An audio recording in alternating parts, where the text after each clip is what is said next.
Mic check, mic check. What's going on? Welcome into another episode of the KZ Community Beats, our podcast, hosted by myself, Ross Martinez. Hey, episode 53. We have two guests in the hot seat from the National Multiple Sclerosis Society Central Illinois Community Council. Brian Gorsuch is back. Ba, ba, ba, ba. By now, Mr. Super Fantastic, great friend of the pod. If you don't know, now you know. This man is the head chair, right? A chair, yeah. A chair? Not the head chair? I feel as much as we communicate, you're the head chair at this point. Right. But he is the man that if you want a job, he'll give you 10. And we got a new friend to the podcast that was not a clear edit. We have Savannah Simpson, who is also a newly diagnosed patient of multiple sclerosis and a nurse over at OSF. Welcome in, Savannah. Thank you. How are we feeling today, guys? Feeling good. Outstanding. We are here because it is National MS Awareness Week. Coming up next week. So we've talked a few times, but it feels like you guys always got something new going on. Something bigger. Last time we talked, it was to beat the funk out of MS. Right. And now it is a new year, 2024. 2024. What do you guys have in store for us this year to help out all of our amazing community members? Wow. Well, It's a loaded question. it's a loaded question. We just had our community council retreat. Our community council retreat was 2 weeks ago, and what an exciting new group we have. We've come up with some continuing educational programs that we're going to roll out at ICC. Oh, nice. We have 2 support group leaders going through onboarding training process, Savannah being one of them. And we have another wonderful lady, Karen Lehman, over in Pekin, that she's going to put together one for our care partners, which is a huge, vital part of what an MS patient needs. So what is the care partner? What is that role, and how's it expanded over the last few years? Wow, this is the person that helps MS patients get out of bed. This is the loved one that comes for everything. I mean, it's just everything. Depending on where you're at in the progression of the disease, it just depends on how much high touch and low touch a care partner has. Now, with that being said, new friend of the show, Savannah, Yes. newly diagnosed MS patient. That's right. Now, what were some early signs that you're like, maybe I should get checked out? Like something's not right with me. For sure. So I'd say 3 years ago this spring, I started noticing some numbness and tingling in my fingertips. And I just wrote it off, nothing's wrong, nothing's wrong, nothing's wrong. And then it just persisted, and I started noticing more symptoms, like numbness going up my arms. When I put my neck down, I get kind of like zingers throughout my body, numbness in my feet, tingling in my feet. Started to have lack of coordination. I was a nurse in the emergency department, and starting IVs got a little harder and doing things like that. So I was like, I think it's time to see somebody about this. And so went to my primary care and kind of fast-tracked through there to where I am now. Now, what are some procedures that they put people in for early detection, or at least to start noticing, oh, this isn't just a pinched nerve, this is actually something Right. more severe? Right. So you start with your lab work. You want to rule out your vitamin B12 deficiencies. You want to check on your thyroid. And then from there you do MRI workups. You can do brain, you can do C-spine, T-spine, L-spine, the whole spine. Just spine it along. The works, That's fine. Stem to stern. And for Stem to those, stern. you're checking for lesions in your brain and on your spinal cord.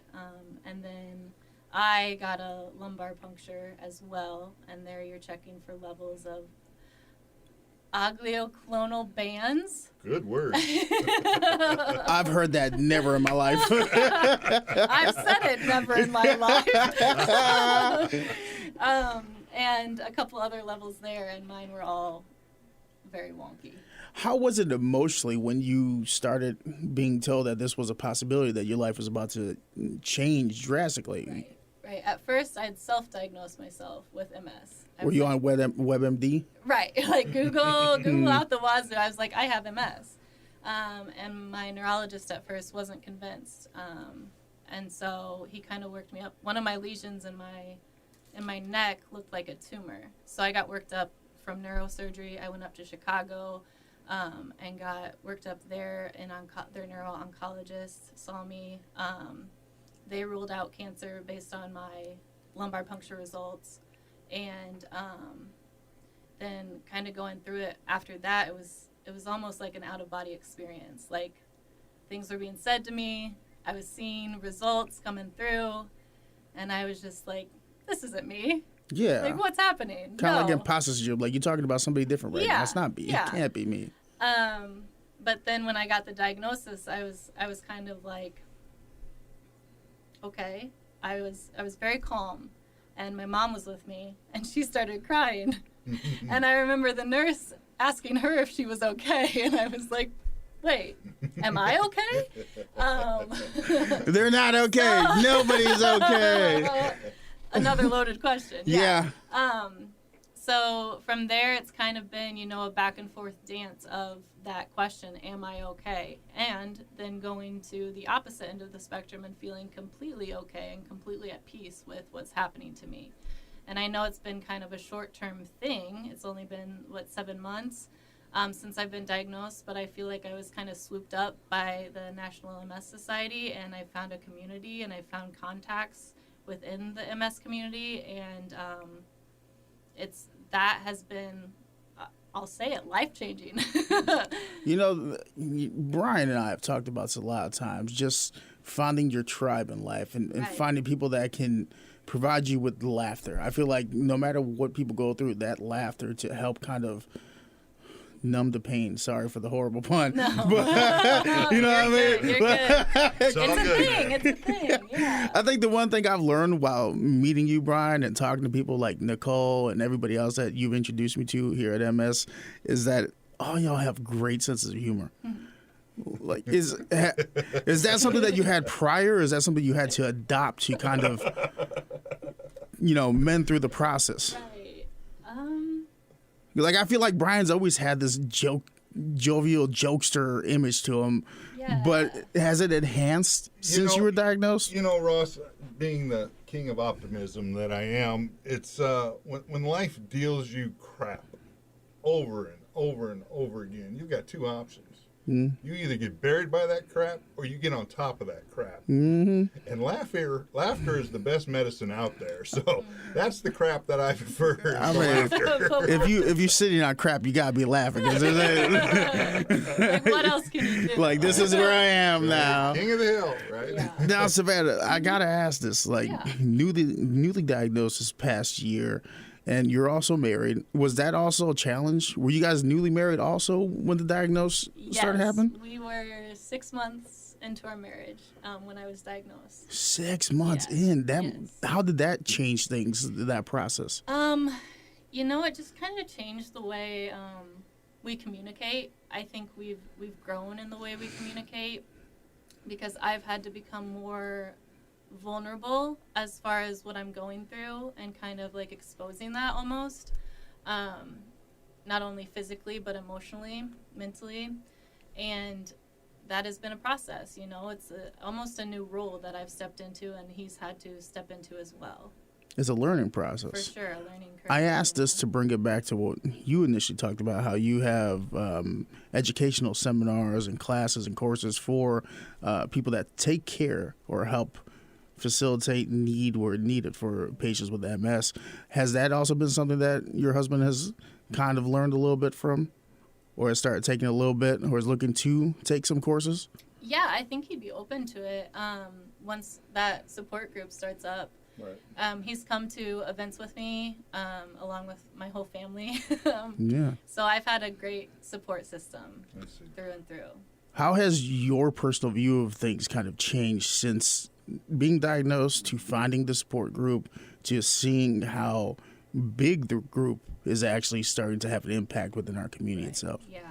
I said when we were on air the other day on 99.9 It's cool. Oh, I don't sorry. care. Oh, No, you good. Hey, Never mind. I was not there. It wasn't me. we hate him.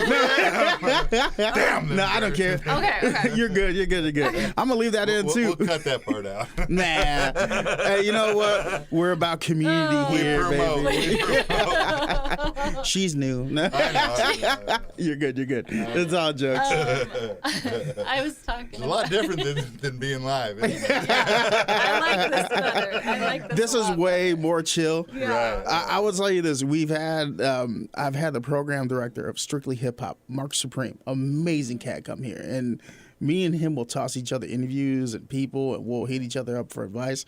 This old day of we're competitors and we can't even mention the other brand, I don't care. Yeah. If someone's going to yell at me, cool, I won't listen. They're good people over there. I like them. They may not know me, but I like you if you like me back, brother. I'll just say Brian and I were talking. Yeah, there you go. There we go. Okay, yeah, because it's true. We were. Okay. I love it. I love it. So, like Brian and I were talking about the other day. Where? No.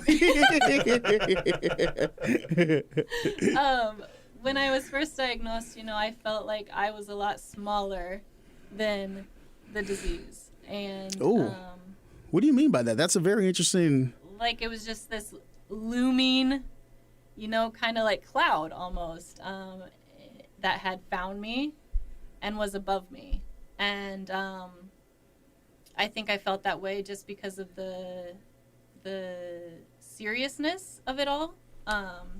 This is the most serious thing to happen to me physically to date, and it was a lot to take in.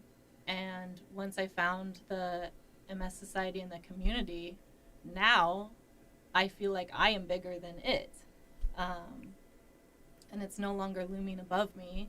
It's kind of in my peripherals. It is in me, and but I feel more in control. That's good. Mm-hmm. I don't think I've ever asked you that, Brian. At what point in your process did you feel like you got ahead of it, or at least just full acceptance of this is my life, I'm good, no longer having the jar pills, That's another show. Yeah, we're talking medical pills, maybe. Wow. So when? Hit me that question again.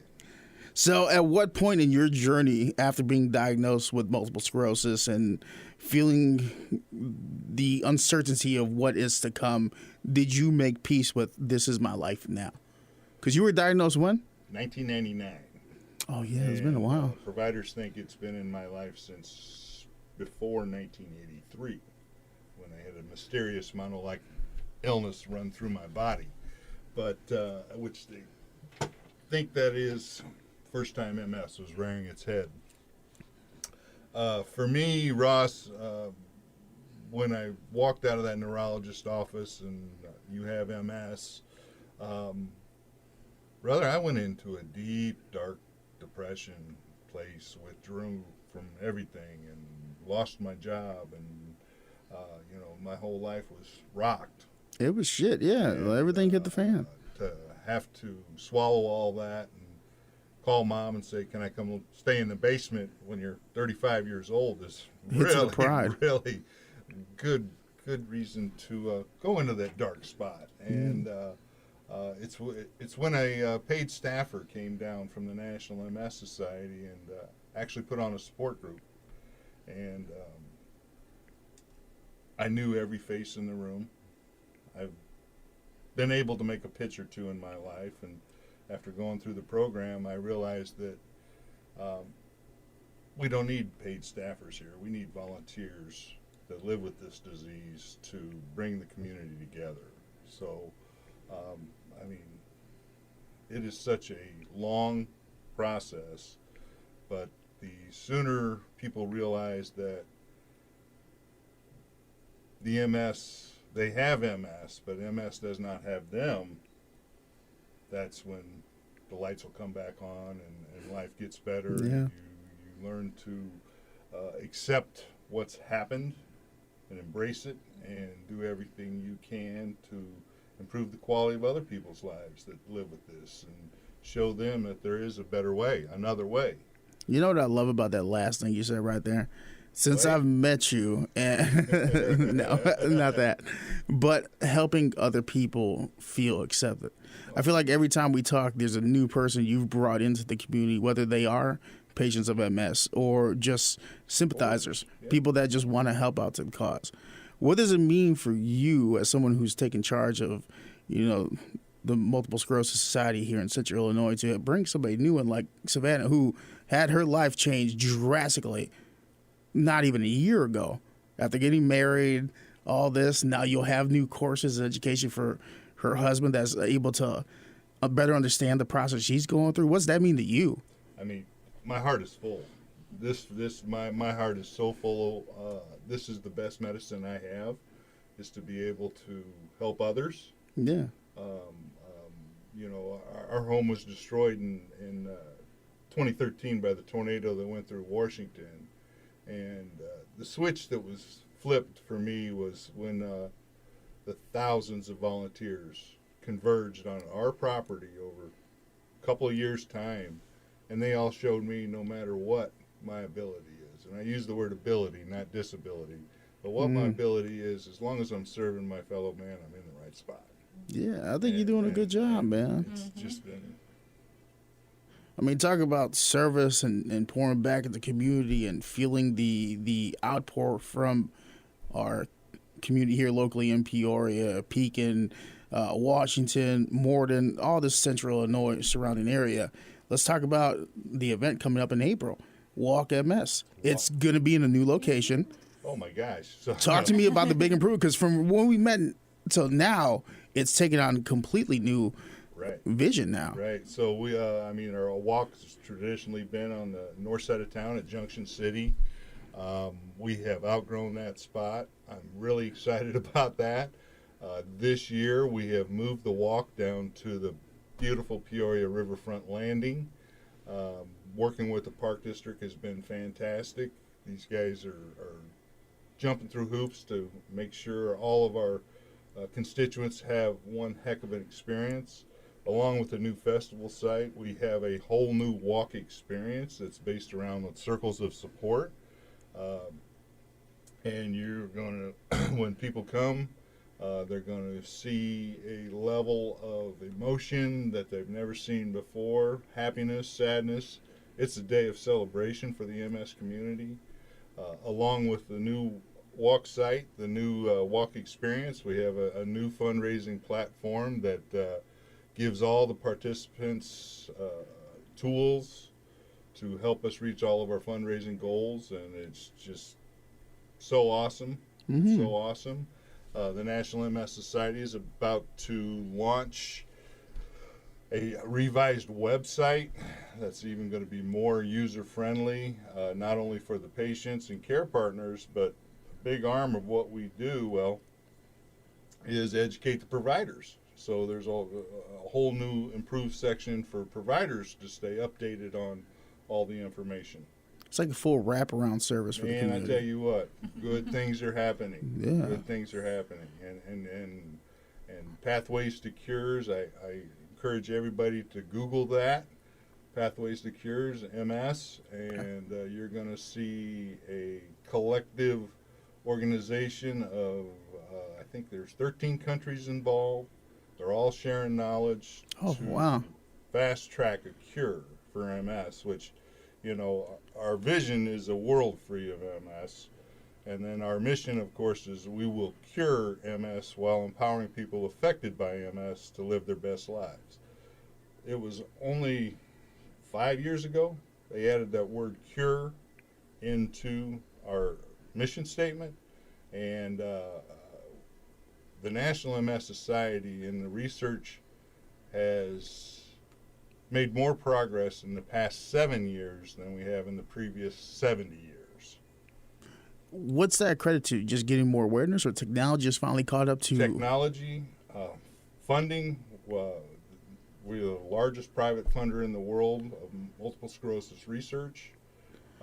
Because I remember when we talked about it initially, you had, I alluded to the joke of it, a jar of pills, but he showed me a picture. It was a legit jar of pills he had to take frequently. Yeah. And I don't want to dip too much into medical. You can talk about it if you like, Savannah, but what's treatment been like for you newly diagnosed? Do you have the jar of pills? Do you have other ways to help with your symptoms? Yeah, so I am on 2 medications daily that help with my fatigue and then my tingling and muscle spasms. And the muscle spasms one I'm supposed to take 3 times a day, so that kind of gets in the way of life. Yeah. And then for my type of MS, I only have one disease-modifying therapy, and that's Ocrevus. So that's every 6 months I'll get an infusion. And I got Is that my like first in your one. spine to shoot it up or something? Nope, it's just through an IV. Okay. Yeah. And my first one was in October, and then I'll get my next one in April. So, and then they check my MRIs every 6 months still. So. We talked about how there are side effects to the medications you take. How has that journey been for you? Balancing, okay, this is treating one thing, but it has a side effect somewhere else in my life. Right. So right now, I actually just saw my neurologist, and I'm having a new symptom, I thought, but he thinks it's a side effect of a medication. So he's going to try to taper my medication, but then you taper your medication, you're going to experience more symptoms. So it's like, which do you prefer? A double-edged sword there. So right now, that's what I'm kind of going through. And then with Ocrevus, you can have side effects to that. So now when I get infusions, I have to get IV Benadryl beforehand because I did have a reaction to it initially. Yeah. You told me, Brian, like it was a balancing act of, all right, here's one side effect. Okay, let's put you on this. Here's another side effect. And it's just constantly you're battling with the disease itself and then also with the medications. And how does it feel that now technology is starting to ramp up to a point where the cure is a possibility? It's something we can see down in the horizon. Right. Like for people that say 10 years later now from now, their process of first being diagnosed to maybe they might not experience that many side effects because now we have better medication for them or better treatments. How's that potential from now? How's that feel to even like see that from back in the 90s to now? So when I was diagnosed in 99, there was 3 disease-modifying therapies to slow the progression of the disease. Today we have 28 different therapies to slow the progression. Now, a lot of these are being looked at in a lot of different ways. Most of them have been immune-suppressing drugs, which opens the body up to all these other viruses that are flying around in the room, and then people have that a fear of being exposed to other viruses because their immune systems aren't as strong enough because it's being suppressed by the therapies. So your multiple sclerosis does not continue to attack the body. It doesn't flare up as frequently or something, right? Now, Savannah, let me ask you this. Is this going to be the first year you participate in Walk MS? It is, yes. So from a brand newbie, what are you expecting? Because I want you to sell it to somebody that has never been to Walk MS, and for someone that is going to have the first experience, and also a newly diagnosed patient with patience Right. and patience because you work at OSF. Yes. How do you ramp up looking forward to this event in April? Oh man, it's like a kid looking forward to going to Disney World. Like I am expecting the most, and I don't think I'm going to be disappointed. I think I'm going to be surprised. Last year was a lot of fun, and it was cold too. And a lot of people came out. They were dancing, singing. We had somebody do karaoke real quick. It's a big community event. But I was reading the press packet you sent me, right? And it says 2.8 million people worldwide are affected by multiple sclerosis on some level. How drastically has that number shifted since the 90s till now? Well, we're getting better at diagnosing. So, I would feel comfortable if every couple of years we did another prevalence study, just to keep the track, and hopefully those numbers will start to go down. But just to give you an idea, 6.5 million people connected with the National MS Society last year. 6.5 million? Million. We're talking around the world, not only patients, but providers, therapists, occupational, physical therapists. All these resources are there for them to help us have our best lives, us being MS patients, of course. Yeah. Yeah. So, I mean, the numbers are astonishing. The numbers are astonishing. I mean,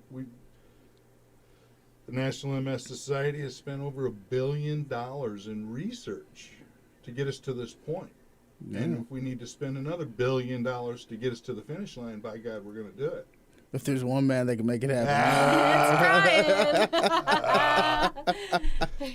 Let me ask you guys, if anybody would like to get involved with the National Multiple Sclerosis Society here in Central Illinois, the Community Council specifically, how can they get involved with you guys?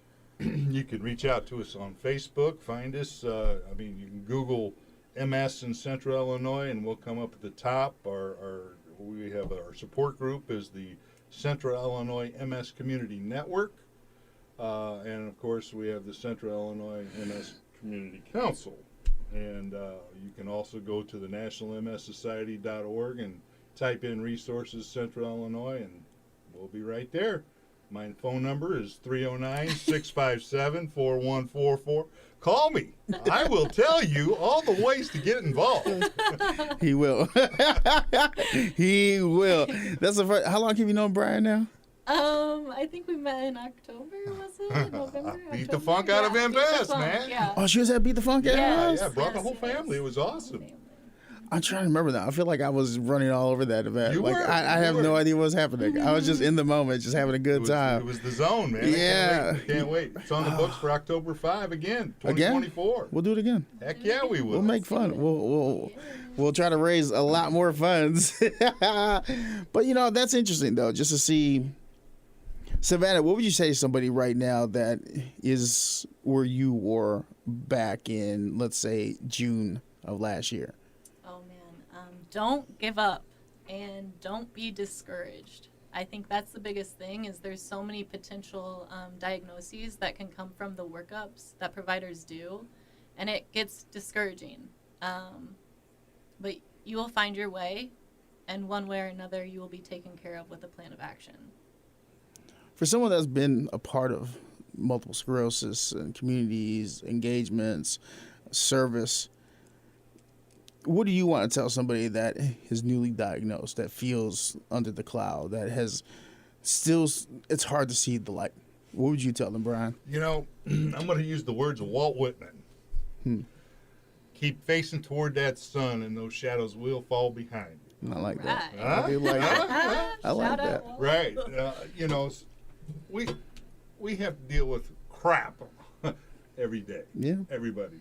Doesn't matter what kind of it is. And it's all about the attitude that you have dealing with this. If you go into it with a negative attitude, negative things are going to happen. You go into it with a positive attitude, positive things will happen. I guarantee it. Call me. 309. 657-4144. So this interview is currently airing during National Multiple Sclerosis Awareness Week, or Multiple Sclerosis Awareness Week. Yeah. What are some big things we got planned, or some information you want people to know about during this entire week, and where can they get more information? Sure. So the city of Washington, Illinois, actually kicked it off by issuing a proclamation for us. Thank you, City Council and Mayor Manier. On March 13th, our OSF, Illinois Neurological Institute, which is one of our MS certified care centers, will be lighting the Murray Baker Bridge for us to help raise awareness. You posted something on Facebook about that. Not yet. I thought I saw something and liked it. There's something about a bridge I saw you post. Maybe it was a picture with the bridge on it. It may have been. Yeah. And that's on our cover photo. Okay. That's what Yeah. I like picture from something last with the year. bridge. Right? March 14th, our community partners over at Texas Roadhouse have always been a huge supporter of what we do, and we just love them so much. They're going to have a Dine to Donate event. 10% of your bills between the hours of 3 and 10 o'clock on March 14th. You just tell your server or your to-go specialist, mention the National MS Society, and we'll get 10% of your bill given toward our cause. And of course, all of our media outlets are doing on-air promotions, running PSAs for us. March 12th through the 16th, Peoria Heights Helping Hands. Proceeds from the sales of the merchandise there will benefit the National Multiple Sclerosis Society. And then this is all, we want everybody to go to walkms.org and sign up for the walk and come see what this community is all about and get involved and call me. And Again. 309. 657. How's it feel to have the acceptance from your hometown? Oh, well, like it or not, they're going to have to accept it. I feel like ever since we started talking, Washington just kind of seems to embrace Brian and MS and everything. Like, we're here to support you. Yeah. Well, Washington came together at that tornado when that tornado happened, and I was actively involved with all the cleanup and dealing with the excavating companies. We allowed them to bring all the fill from all the basements and all the extra dirt and onto our property, which saved months and months and months of cleanup time. No building materials. This is just earth and concrete went into a big ravine that we have on our property. So I was very, very proud to be part of helping accelerate that process. Yeah. Savannah, how does it feel? Like, you've heard his story, you've heard bits and pieces of, being 36, forcing to go back to live at home with moms and being in a dark place. Mm-hmm. Right when you think you start having the footing, tornado takes away his entire home, but the community comes out. Then next he's still pushing forward and he's getting more people and more people. And in the moments where they have that darkness around them, there's a community right there. Right. Like somebody that's brand new to this, how do you feel mentally, emotionally about just having knowledge that other people have gone through horrible times, but they still can laugh it off? Oh, man. 309. Call me. 4144, is that it? Oh, man. It's still humbling, even though I'm a part of it, it is a humbling experience and invigorating at the same time to know that, these things can happen. These are reality. And even if one bad thing happens to you, it doesn't mean another bad thing won't happen to you, It just prepares It just prepares you. And emotionally, I feel like I've been prepared for this physical disease my whole life, through things I've gone through. And I think that's just I think this is preparing me for something else, and so on and so forth. And that is life, So to be around Brian is living. He's got a lot of energy. He's got a lot of energy. He's got a lot of life about him, and he knows a lot of good things. Did that ever drain you, just having that fullness of life all the time? Do you ever have days where you just like, I'm turning the phone off, leave me alone? Because I do. I'm not going to lie to you. Yeah. Well, 309-657-4144. And I turn it off about 8 o'clock at night, and it's not to say that when that person that does leave that message at 10 o'clock in the morning, I will call you back at 5 o'clock in the morning when I get up. So yeah. We've definitely traded messages at like 8 o'clock at night, and then one of us will go to sleep, and the next morning, hey, 8 a.m. bright and early. Yeah. Right. But self-care is huge, man. Self-care is huge. I have a beautiful woman in my life, Cindy Kennel. She's my rock. She's the glue that holds me together. We have a wonderful cat and a water garden where we have our little koi fish, and it's our own little piece of paradise. And it is a balancing act. She probably would like to see me less I mean, less involved. Oh. And more involved. I was like, well, Get 'em out here. 309. you're gonna do that all day now with an awkward pause. 309. That's cool, man. Now I do like the fact that it's growing. I mean, I've only known you for maybe a year and a half now, but in that year and a half, you've been able to grow a lot, not only personally but the organization. I mean, you got Savannah in there now. Right, we got Savannah in here. We've got. Was it Larry- David? David, the young cat that you brought No, last it's time? Derek. Jarrett. I knew it was Jarrett something. My Newman. bad. Jarrett Newman. Go back and listen to the other episodes. 309. Yeah, so, and Jarrett, of course, he's a med student. He was accepted into UComp. Oh, congrats. Yeah, so very exciting, very exciting. We have Ruby Ramirez also Oh, my on sister. the council, your sister, right across the street. Neurology student, you know. You're just getting these youngins. Right. Of course, Larry Labello, coming CNA coordinator from Illinois Central College, is really spearheading the campaign to get continuing education programs in the college. Hell yeah. Ruby's helping us out at UComp. I mean, this is an awesome team. We get Savannah over at Illinois Neurological Institute. We've got Karen Lehman coming to us from Pekin with background of she's an author. Victoria Mitchell. mama? Oh, that's your mom? I'm Yeah. like, wait, that's not her name. She was just on WMBD with Greg and Dan. talking Oh, about friends her of the pod. Latest book. Are we supposed to say WMBD on the station? You did it, man. It's too I'm late. writing an angry letter to 309. My phone's blowing up. That's cool, man. Yeah, I can't praise it enough. I'm blessed. Long time coming, keeping my nose to the grindstone, never giving up, and recruiting these people.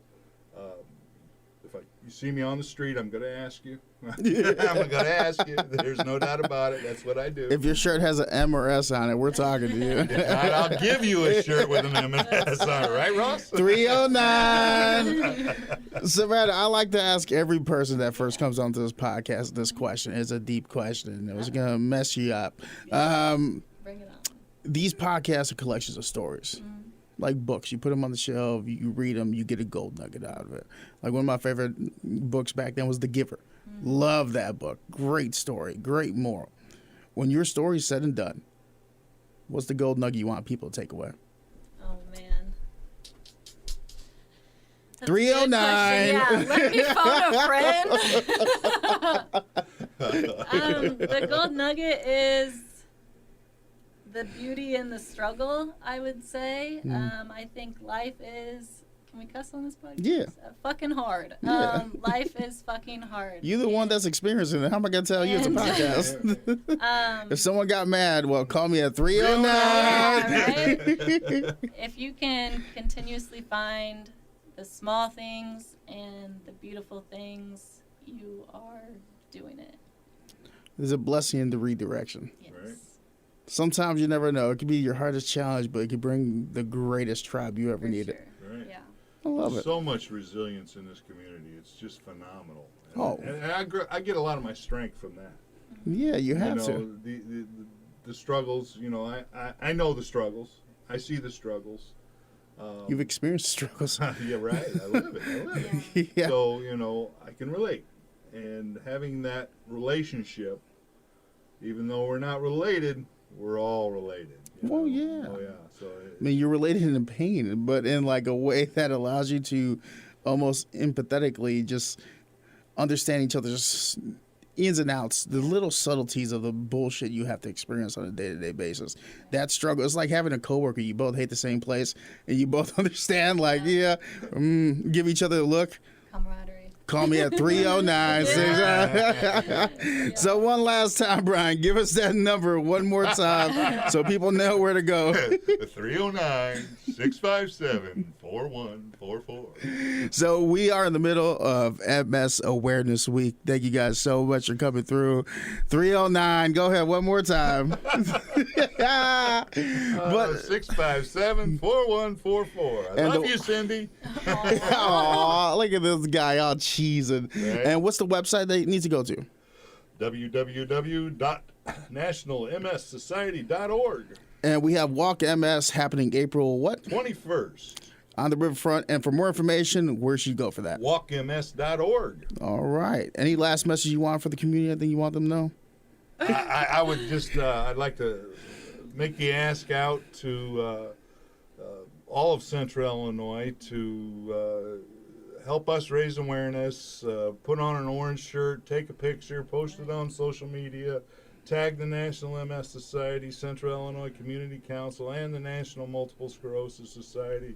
We'll be lighting the Murray Baker Bridge, but this could be something as simple as putting an orange light bulb on your front porch, taking a picture of it, and help raise awareness just by posting that on social media. That would be just huge, huge. Just get the awareness on there. Get the awareness out. A wave of orange is coming over this Central Illinois and I think- across the country. I think there's. I heard yesterday that there's 6 buildings that'll be lit up in orange up in Chicago. 6 and billion. Right. So I'm putting the ask out to all these other building managers. That's not me. I'm a manager of something You're different. right. I got one in my Light house those I can turn buildings on. up. Yeah, Glorious light those City. building up orange. For Does the orange shirt go over the candle? Because I could do that at home. Not the candle. My bad. No, no You saw her face. She's like, no, like I could put it over my light fixture. Boom. Sure. See, it'll be orange. Look at that. All right, that's been episode 53 of the KZ Community Beat from the National Multiple Sclerosis Society Central Illinois Community Council. You like that? I did. Thank you. 309-6. That's great friend of the pod, Brian Gorsuch, and new friend, Savannah Simpson. Hello. What happened? Our lottery ticket just came out. Lottery ticket? Lottery ticket. You won? You could win up to $200,000, and each ticket is $5. It's called the Bingo Tripler, and proceeds from the sale of that lottery ticket goes toward research right here in the great state of Illinois. And where can I get the ticket? Anywhere, every convenience store, wherever you buy your lottery tickets, the Bingo Tripler is what you want to look for. The Bingo Tripler. All right. Hey, go get your Bingo Tripler. If not, can we kick him in the shin? Kick him in the shin. Yeah. All right, guys, go check out all the other episodes. This has been episode 53 with my friends from the National MS Society Central Illinois Community Council, Brian Gorsuch and Savannah Simpson. Thank you so much for tuning in. It's MS Awareness Week. Go check out all the stuff. And remember, Brian, 309 657-4144.